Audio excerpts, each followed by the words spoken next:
Cristiano Ronaldo, vai embora Cristiano Ronaldo, mete, bateu, golo. Balotelli, Aguero! Posse de bola para Portugal, vai Éder, chuta!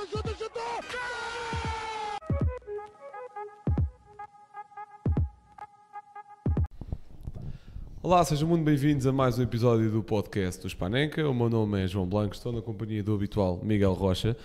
Está difícil gravarmos um episódio os três, visto que desta vez o Gil está com um estágio e pronto, estamos a gravar isto em horário de trabalho e o Sr. Gil está a fazer pela vida, no fundo. Estamos aqui com um convidado, Rodrigo Coimbra, tudo bem?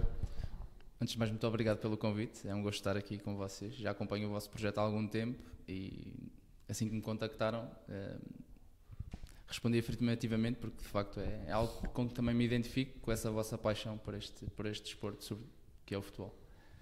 Obrigado pelas palavras. Já assim a puxar o saco logo a começar. Claro. É para depois as perguntas serem mais fáceis, não é? Pronto, e a malta está a estranhar. Lá, 3 episódios seguidos com convidados, isso é uma coisa que já não era comum. Mas estamos aí a tentar apostar. Estamos vindos de Leiria, pelo menos eu. O Rocha era o que eu estava a dizer, ele ficou em casa, mas deve ter visto que aquela meia final com nervosismo. Não me aguentava no sofá. Se o Porto ganhava aquilo, foi. Mas, começando, Rodrigo, também estiveste em Leiria, já lá vamos, mas para te dar a conhecer a quem possa não acompanhar e o teu trabalho, perguntas assim para começar. Em primeiro lugar, queria te perguntar o porquê de ser jornalista desportivo.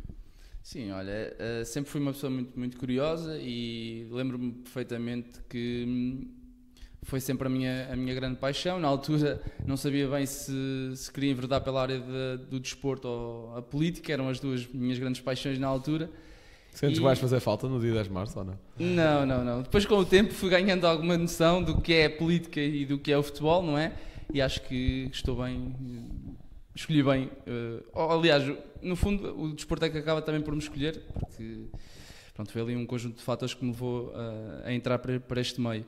Mas desde muito novo, eu no 9º ano, na altura para as matrículas no 10º ano, recordo-me logo de escolher Humanidades, porque já tinha bem a ideia de ir para jornalismo. Na altura os professores não gostaram muito, porque eu era bom aluno, sobretudo a matemática e a físico-química, tinha representado a escola nas Olimpíadas e então ficaram muito tristes comigo, mas eu queria jornalismo e felizmente as coisas acabaram por acontecer.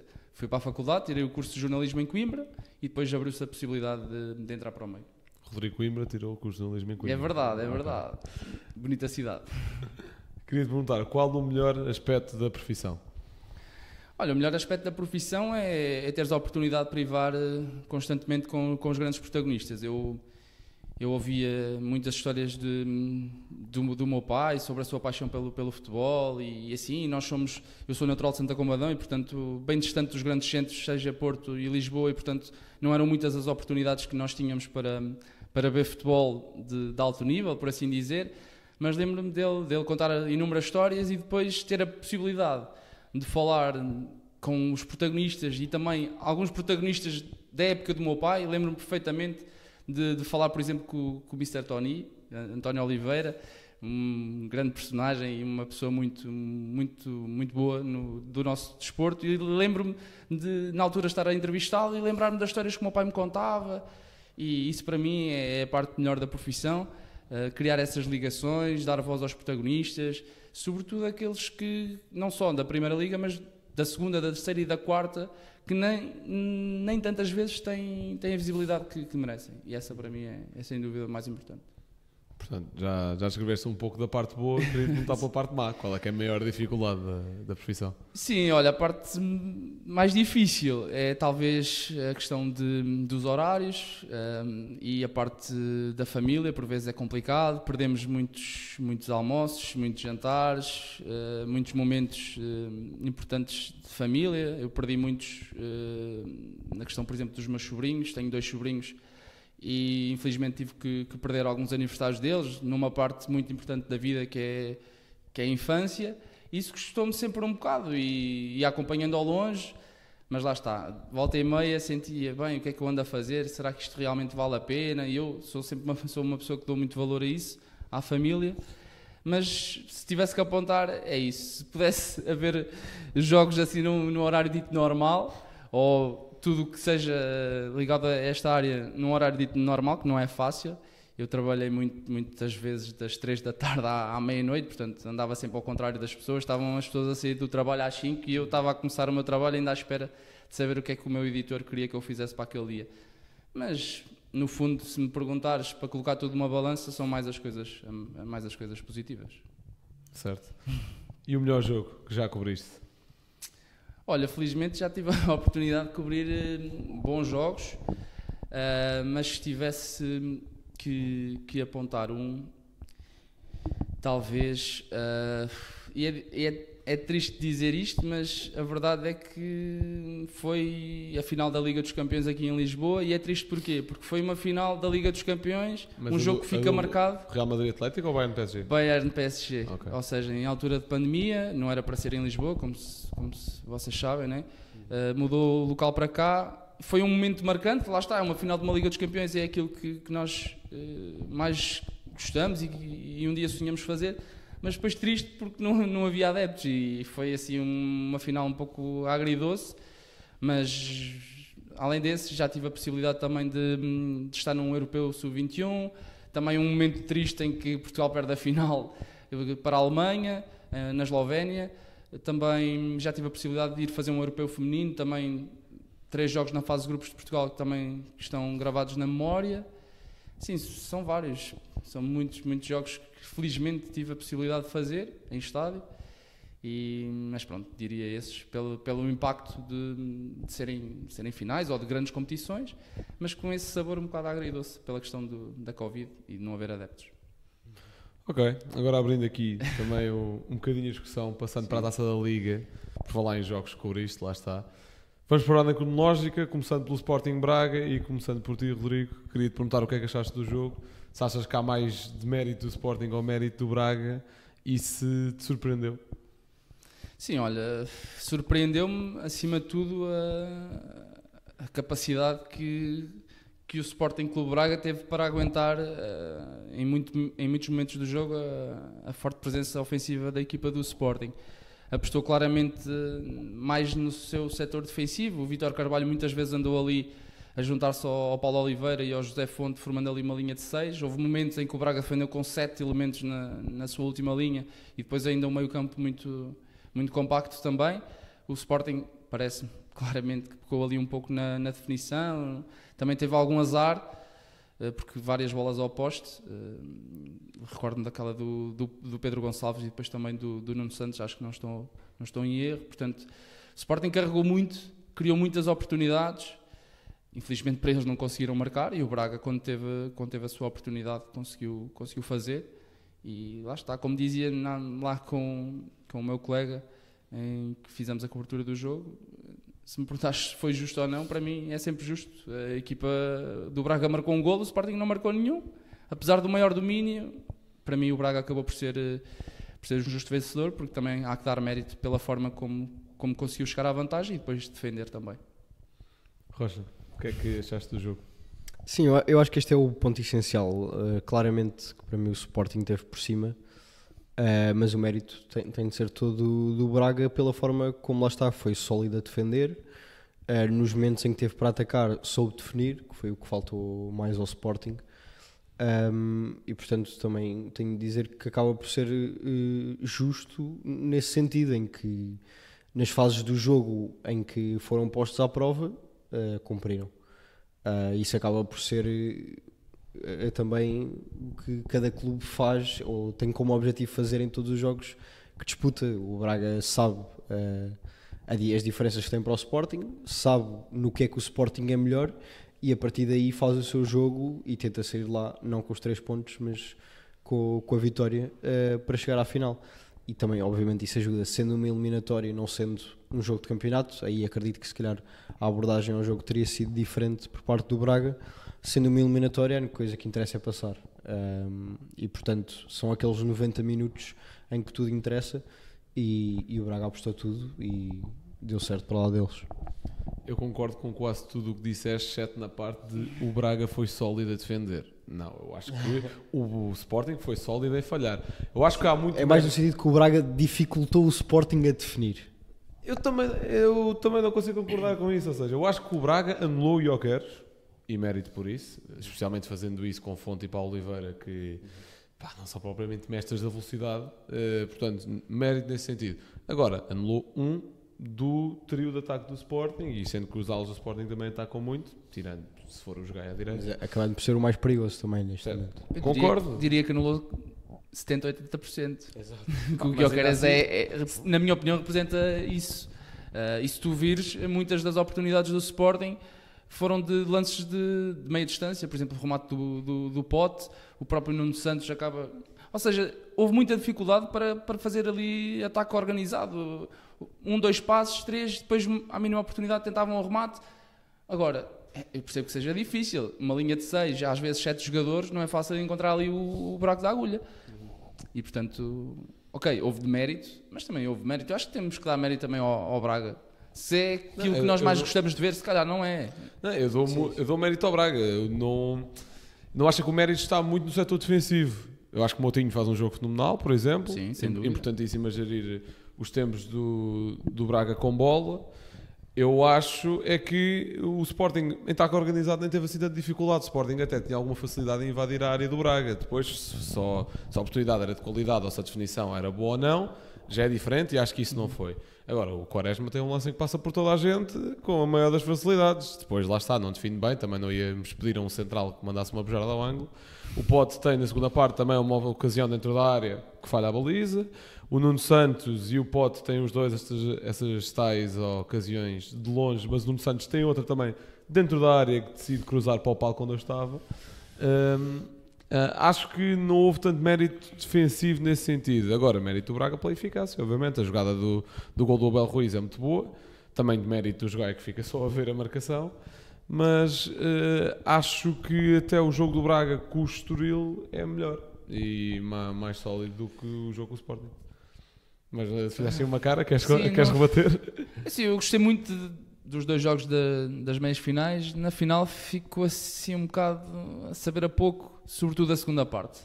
Não se jogou praticamente junto às balizas. Foi um mais jogo... das duas equipas a querer levar aquilo para os penaltis. Sim. Pá, 2 oportunidades do Braga nos últimos 10 minutos e nenhuma perigosa. Mesmo o Estoril não conseguiu fazer nada na segunda parte, um jogo muito preso.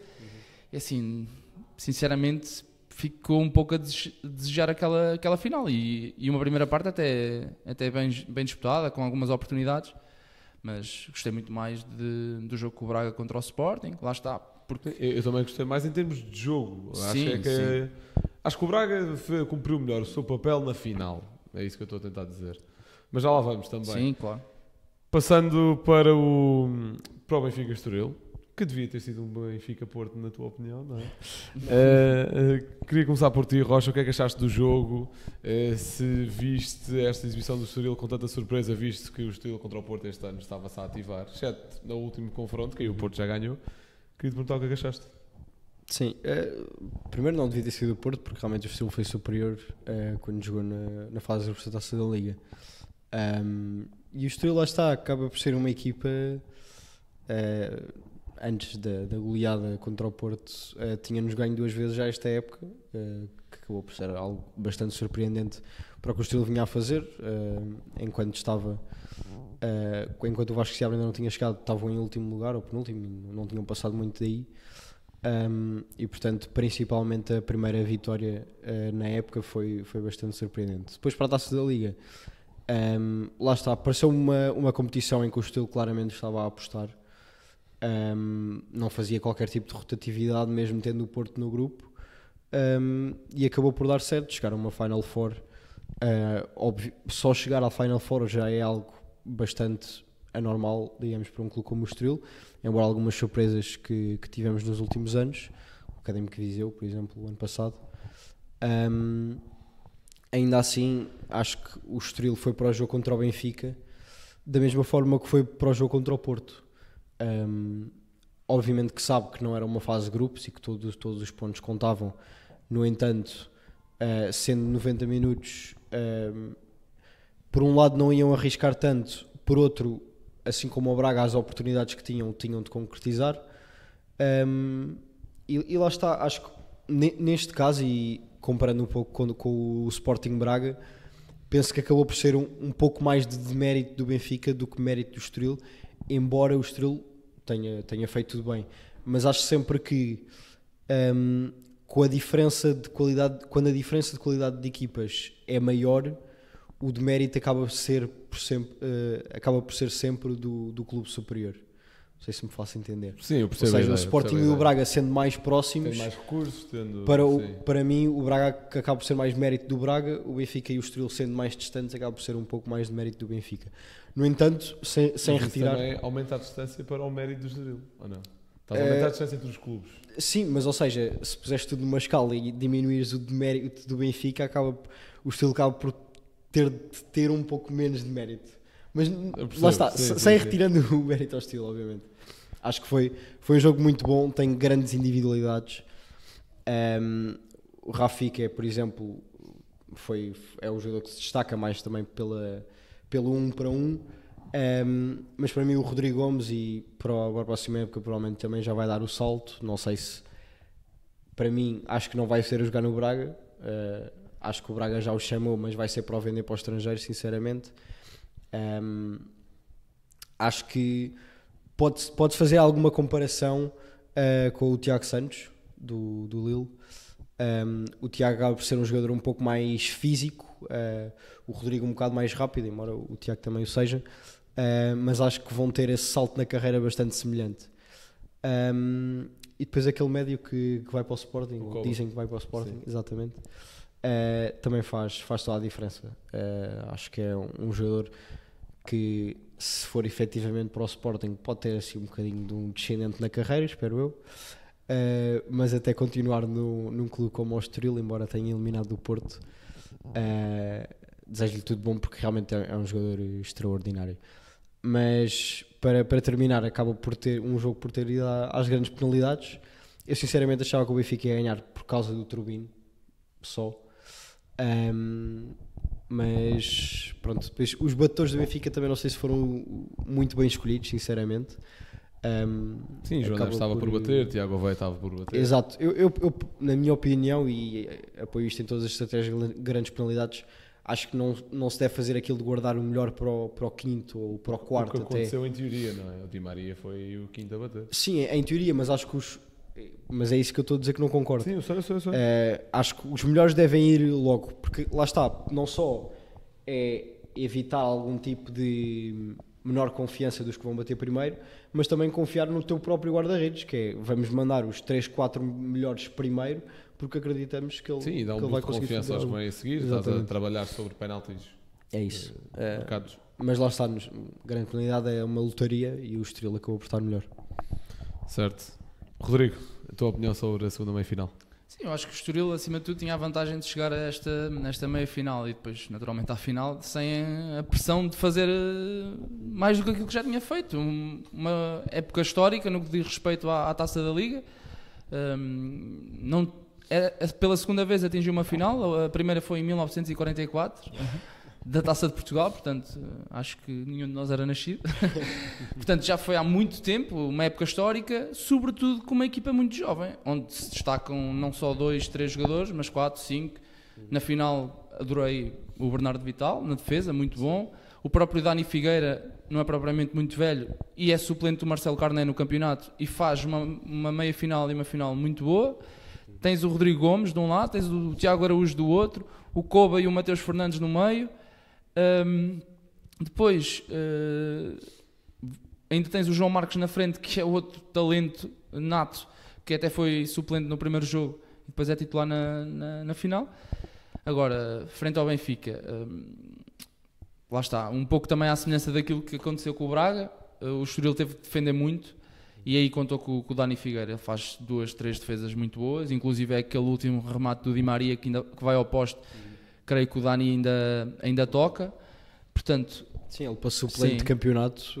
Não, é fantástico, é fantástico. Mesmo pela liderança. Sim, é um guarda-redes extraordinário e surpreendeu-me de facto que ele tenha perdido a titularidade, porque ele já tinha jogado com o Estoril na primeira como titular, mas respondeu muito bem à chamada e o Estoril soube, lá está, chegou à vantagem primeiro, numa bola que eu julgava completamente perdida. O Guitana acaba por recuperar, vai para cima e atira para golo. Depois muito sofrimento. Quando há o gol do empate eu penso, bem, agora o Benfica vai para cima, vai meter tudo e vai conseguir chegar ao segundo gol.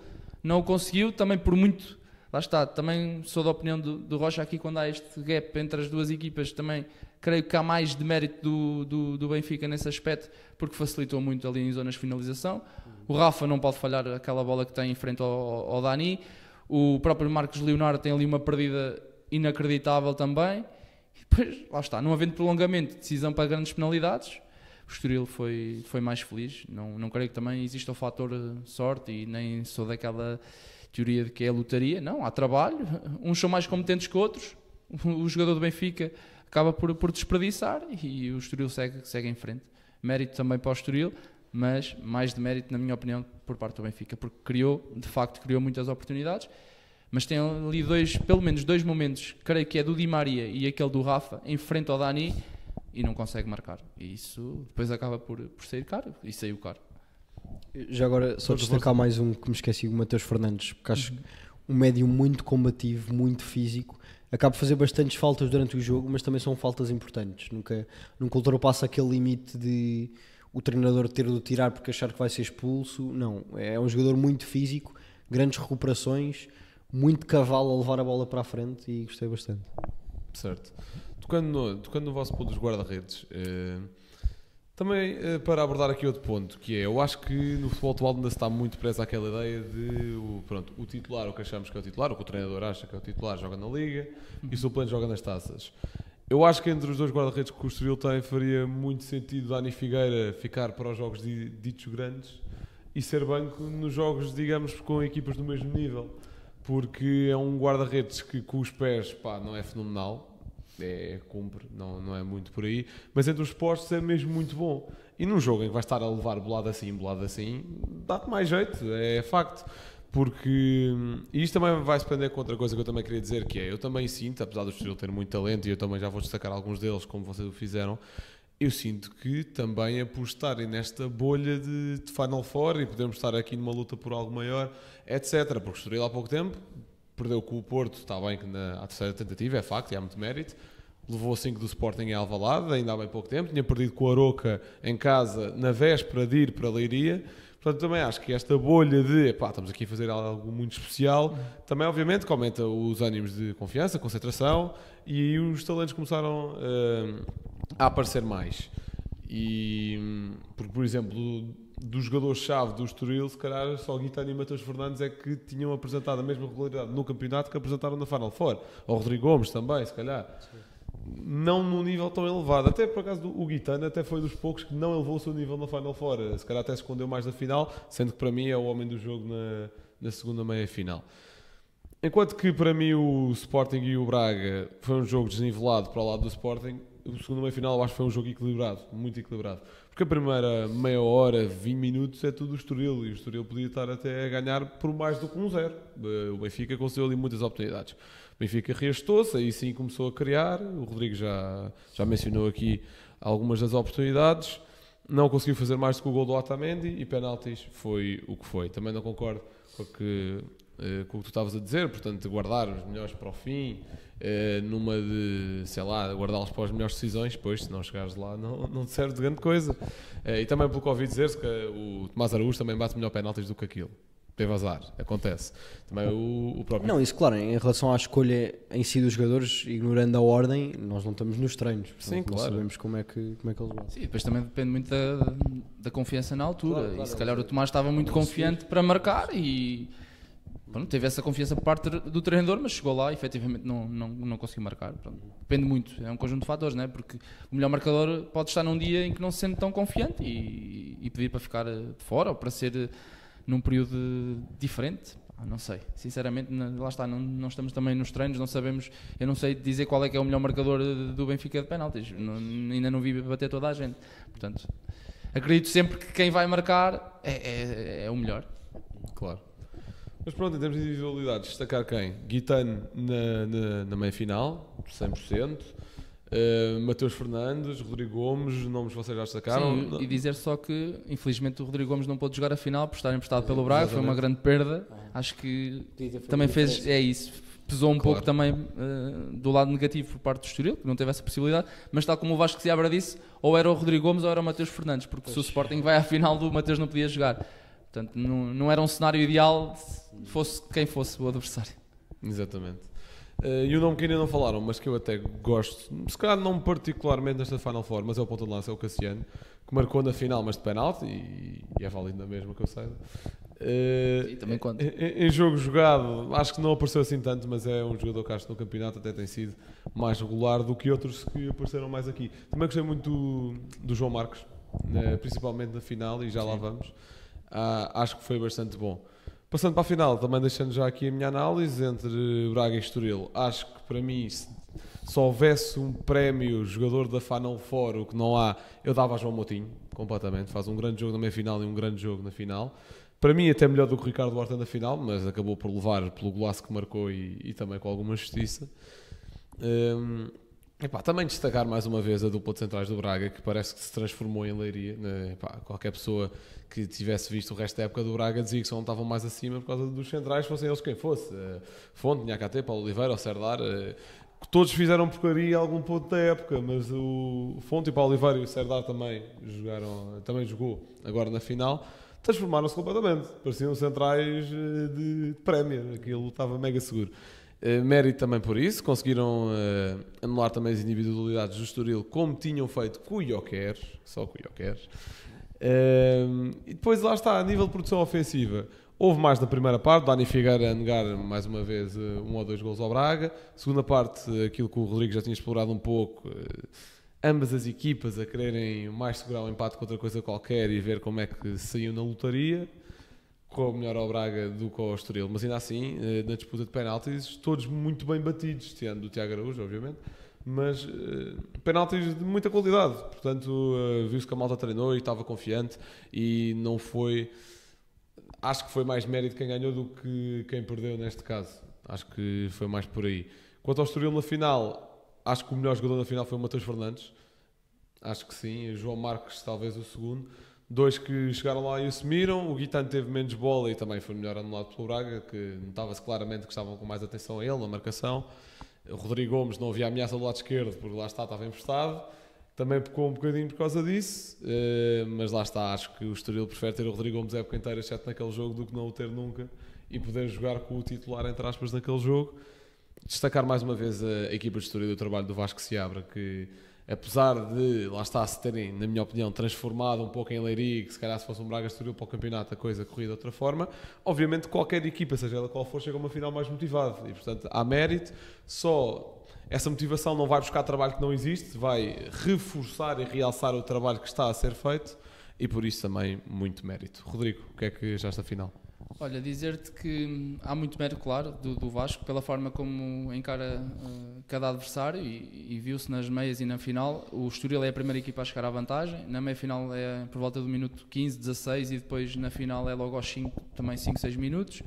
Ou seja, há essa vontade de olhar os adversários olhos nos olhos, mas depois senti muito que depois de marcar, a equipa, ou por opção ou porque foi forçada também por aquilo que os adversários fizeram, remeteu-se muito para o seu reduto defensivo, limitava-se muito ao contra-ataque. Lá está, eu acho que um pouco dos dois, um pouco por opção, porque em vantagem olharam para o resultado de outra forma, naturalmente, e depois também pela pressão ofensiva que os adversários criaram.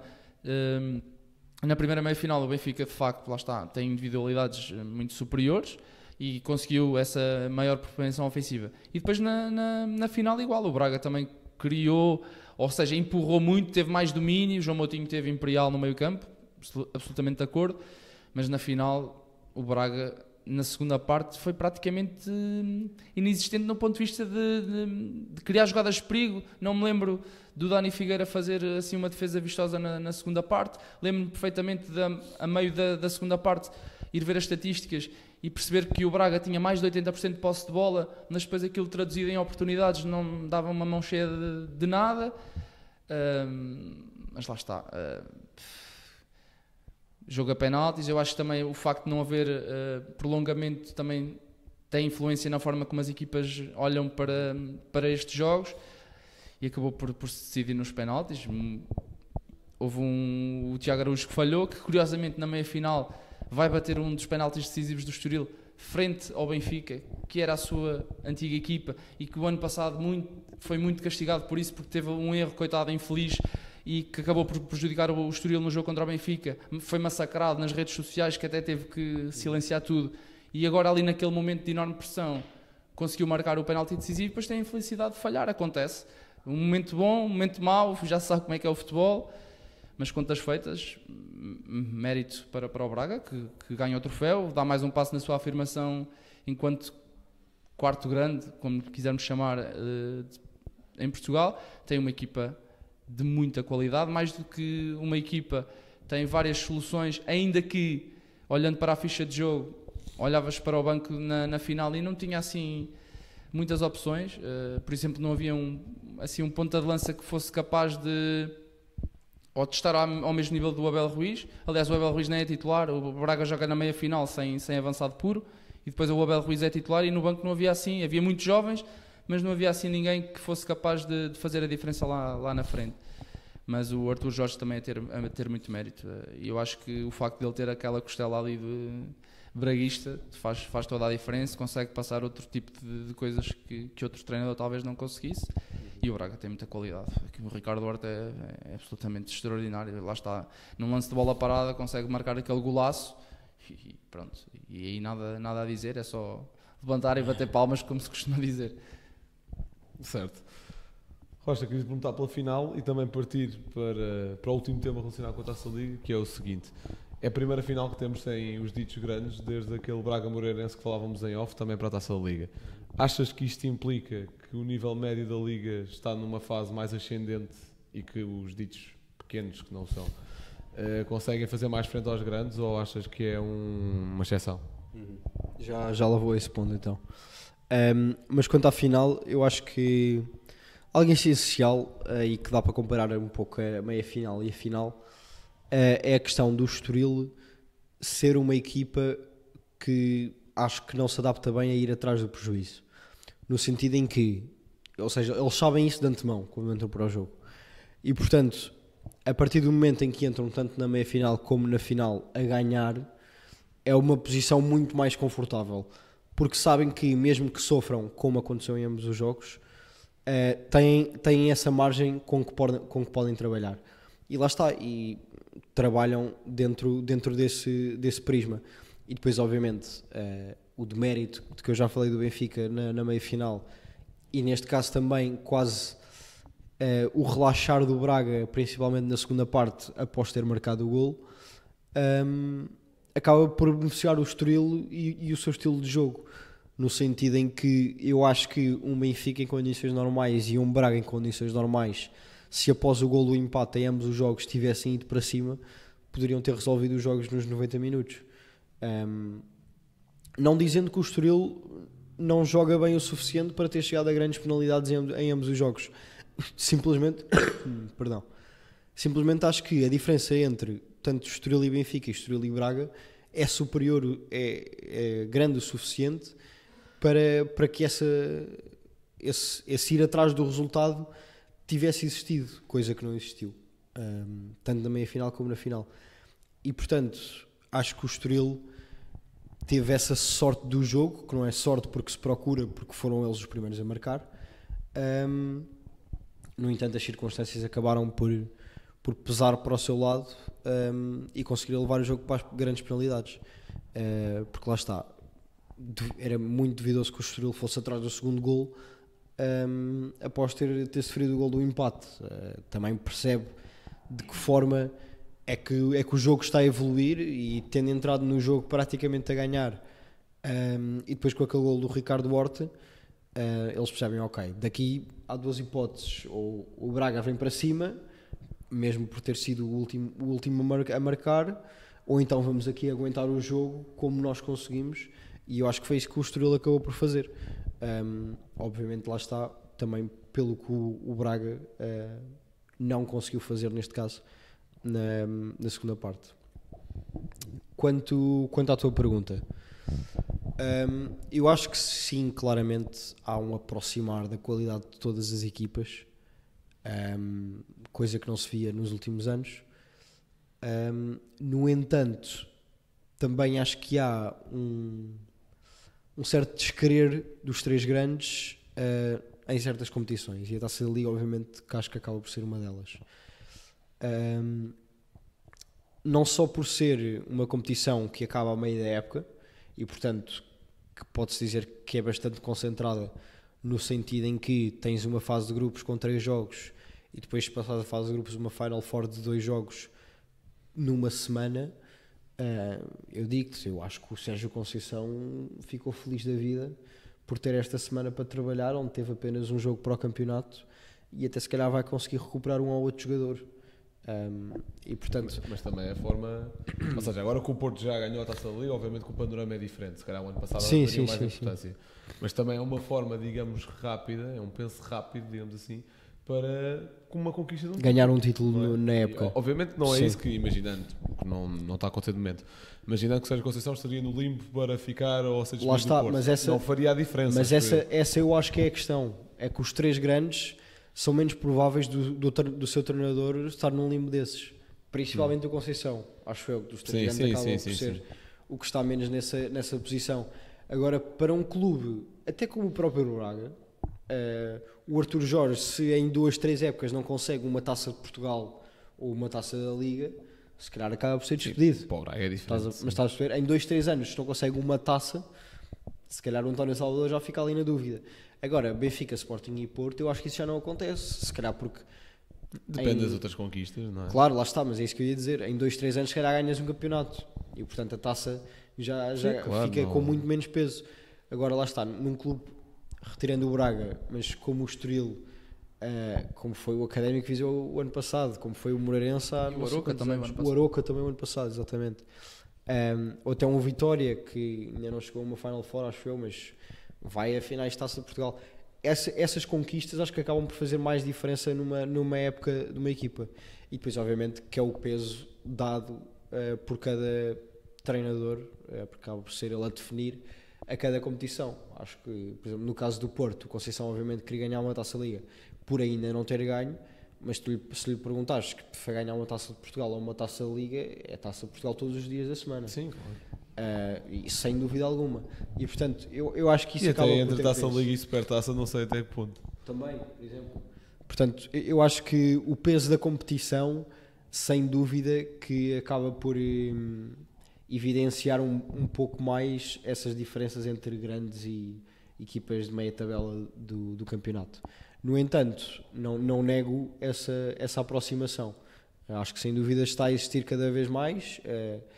Primeiro pelos pés do Braga, de há uns anos para cá, mas também já se vê as outras equipas principalmente a conseguirem chamar talento, que isso acho que acaba por ser o mais importante. Obviamente que não os aguentam muito mais do que uma época, porque ou vai buscar um dos grandes que se calhar está emprestado, ou então acaba mesmo por contratar por 5, 10 milhões e que já é uma verba que faz toda a diferença para a próxima época do clube, que acaba por ser um pouco difícil desses clubes aguentarem os seus melhores jogadores.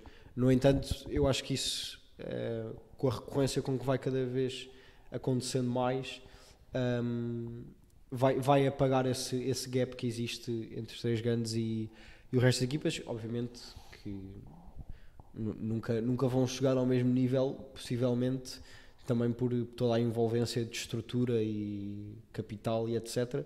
No entanto, acho que a diferença vai ser cada vez menor. Rodrigo, a mesma pergunta. Sim, eu acho que acima de tudo também se começa a trabalhar cada vez mais e melhor nos outros clubes que não sejam os três grandes. Há muita qualidade, efetivamente, como o Rocha dizia, esses clubes já conseguem captar muitos e bons talentos. Também alguns deles aproveitam, por exemplo, o caso do Estoril, aproveita aqueles jovens que não têm oportunidade ainda na equipa principal e que já estão num patamar superior para competir num sub-23 ou numa equipa B. Depois também acho curioso, fala-se muito na questão do formato, privilegiar os grandes e que está tudo feito para que os grandes cheguem à Final Four, mas a verdade é que se pensarmos disto no outro prisma, isto também abre aqui a possibilidade de, por exemplo, o Futebol Clube do Porto ter um jogo menos conseguido, como aconteceu contra o Estoril, acaba por perder e depois não tem margem de manobra para dar a volta em seguir para a Final Four. É isso, e até se pensarmos quantas Final Fours quantas meias finais é que tiveram os 4 grandes. Porque só olhamos, ou a crítica olha sempre, este formato está feito para os 3 grandes.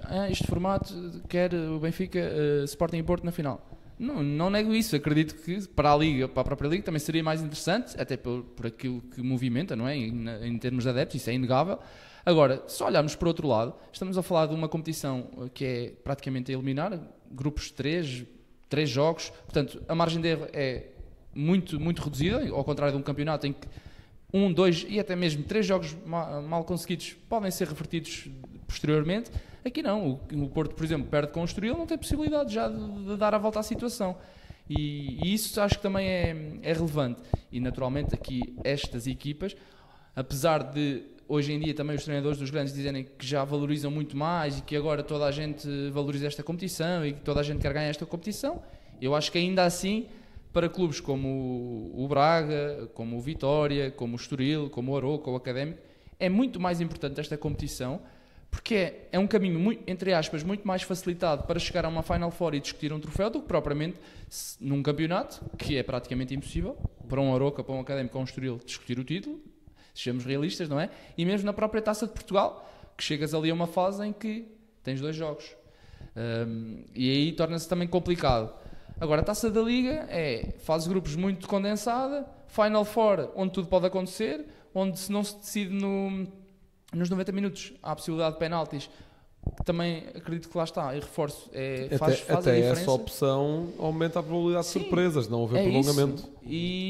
E eu acho que isto também tem proporcionado que clubes como o Académico, como o Aroca, como o Estoril, porque chegam a estas competições com outra fome também e com outra oportunidade. E acredito que isto, apesar do Estoril ter perdido a final, obviamente que queriam ganhar, não é? Mas pelo facto de terem feito história e terem andado a falar tanto neles e mesmo dos próprios jogadores, obviamente vai perder ali um ou outro jogador. O Koba está praticamente fechado para o Sporting, mas pode ganhar ali um boost de confiança para aquilo que falta do campeonato. E como tu dizias, Blanco, a verdade é que o Estoril chega a esta Final Four em termos de resultados na pior fase da época, em que perde com o Futebol Clube Porto, com o Sporting por 5-0, portanto, mas ainda assim viu-se claramente um Estoril completamente diferente, porque sabia que a competição era diferente, que o formato também era completamente diferente, e acho que tudo isso ajuda a explicar também um pouco esta chegada de outros clubes que não os grandes a esta fase da prova. Certo. Eu concordo com muito daquilo que vocês disseram, queria só realçar aqui outro ponto, que é, eu acho que agora ao nível médio está aquilo que é normal. Nós passámos há uns anos em que ele estava muito baixo, porque eu acho que também tem um pouco a ver por causa da pandemia. Porque obviamente que clubes como os 3 grandes, o Braga, até o próprio Vitória, por ter uma grande receita em termos de adeptos, e tem essa base, não viveram a pandemia da mesma forma que clubes com ou menos adeptos, ou menos ativos para vender, ou menos receita, e aí tiveram de abdicar de outras coisas, nomeadamente ser competitivos. Vimos até o próprio projeto do Famalicão, que antes da pandemia estava muito lá em cima, chega a pandemia, teve de reduzir um bocado, tirar o pé do acelerador. Em 19-20, ou acho que é esta a época, o Famalicão e o Rio Ave ficam ali a discutir o 5º e o 6º lugar, acaba por ir o Rio Ave àquelas pré-eliminatórias da Liga Europa, o Famalicão também esteve lá para cima. Olhamos o próprio Rio Ave, que foi essas pré-eliminatórias, e no mesmo ano desta divisão. Portanto, eu acho que a pandemia também tem um fator importante, até porque foi um corte não só em termos económicos, mas também em termos de muita gente de formação, muitos jogadores, e a formação é a vida de muitos destes clubes, então o Estoril isso é algo claro. Muitos jogadores... O próprio Braga, principalmente nos últimos anos. Sim, também. Muitos jogadores ou desistiram de jogar futebol ou perderam-se devido a sucessivas quarentenas e o talento, se não for alimentado e se não houver esse trabalho regular, o comboio perde-se.